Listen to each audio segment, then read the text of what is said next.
Welcome back everyone. Today we have a little bit of a different video. I've had a lot of requests in the comments and on Discord lately for guidance on builds and mounted archer tactics and strategy. Hopefully I've helped many of you out with your builds, but it's really hard to talk tactics through Discord messages. So here we have a clip from my stream the other day where I entered a 1v2 against, according to the totally fair and honest Odin Seed Awards ceremony, the best mounted player in the game and his guilty in the best mounted guild in the game. I'll leave that up to you to develop your own opinions on that. If I speak, I am in big trouble. In big trouble. But nonetheless, they were experienced MAs on better mounts than my horse. Anyways, I'll play the clip once at normal speed, and then after I'll walk you through how I outplayed them in this fight and give you a move you can use in your future mounted fights. Oh. Yeah.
He's got an armor. He's not gonna stay and keep up from here.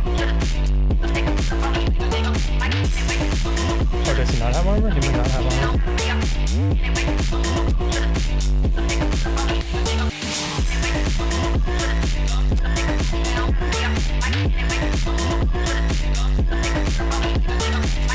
Here's another one.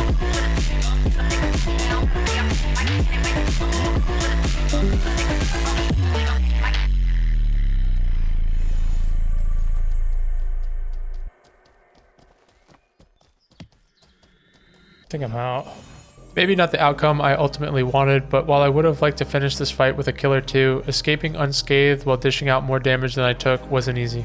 Let's go back and I'll walk you through what was going through my head, the important decisions I made, and the tactics I used to come out on top of this skirmish. So right away we can see from the start that I run headfirst into an MA on our Risen Clothos Maiden, which has 460 HP and 840 stam, meaning that he has both a higher health pool and stamina pool to work with, as well as being considerably faster than my steel armored horse. I switched to my short bow for higher DPS at close range, just as an MA on a Risen Tar Dog comes in with 410 HP and 960 stam. I was already an underdog in the original fight just based on mount stats, but now I could be in real trouble. I know that now I have to lean on the one advantage I have in this fight, which is the ability for my mount to regen stamina over long distances with spur on. So when the spider disengages, I'm forced to kite in the opposite direction and force a 1v1 with the Tar Dog. This unfortunately gives the Tar Dog positional advantage, and he's able to slot himself into what I like to call the pocket, the position on my rear right flank where he can hit me with arrows, but for me to return fire I would have to reposition. Since there's a wall to my left and not a whole lot of room, I decide to pump lesser heals into my horse until I can get into a more open space and take a trade with the Tower Dog. Now here comes some of the super secret sauce with a side of mind control.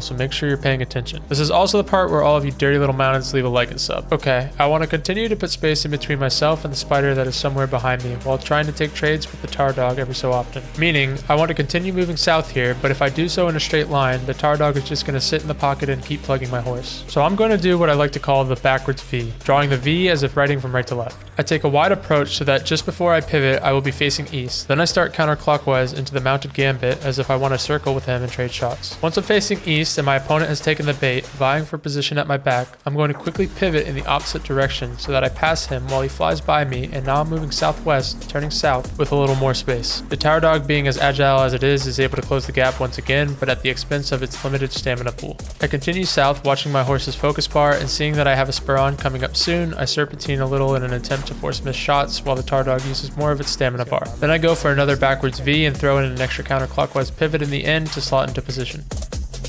Oh, does he not have armor? He might not have armor.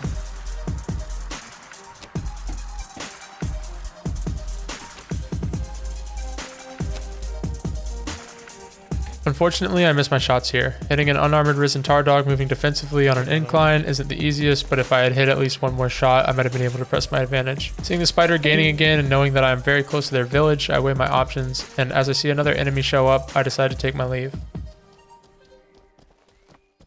I think I'm out.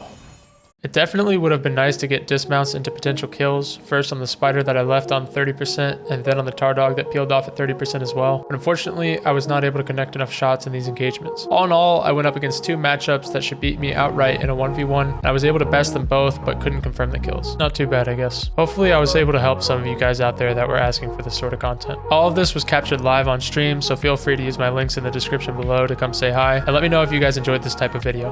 Alright, catch you guys in the next one.